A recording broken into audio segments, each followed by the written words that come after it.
મહાભાગ્યશાળી, પરમ ભાગ્યશાળી, શું કહેવું સમજાતું નથી એવા ભાગ્યશાળી તાલીમ લેનાર સર્વે પ્રતિ આ તાલીમ જીવનનો લાવો છે. અનંત જન્મ લીધા, આવી તાલીમ ક્યારે મળી નથી.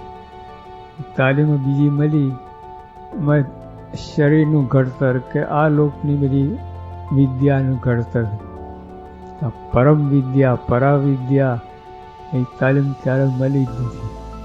અત્યારે કોઈ જવાબદારી નથી, પછી તો સાંસારિક જવાબદારીઓમાં ડૂબી જશો. અને એક વાત ખરી, ભલે કદાચ સંસારી જવાબદારી ડૂબી જશો, પણ એક વાત ખરી, પરમ આબાદ રીતે તરતા આવડશે આ તાલીમ પછી. એટલે બીજાના પ્રશ્નો પણ ટાળી તેમને તરતા શીખવાડશો, એ તાલીમ લઈ રહ્યા છો. ત્યારે ખ્યાલ નહીં આવે બધું, અમે તો દેખાય છે હજુ. અત્યારે સમય તાલીમ માટે યથાર્થ છે. અત્યારે પ્યોર માઇન્ડ છે. અત્યારે આવું તરત પકડાશે, એકદમ યથાર્થ સમય છે.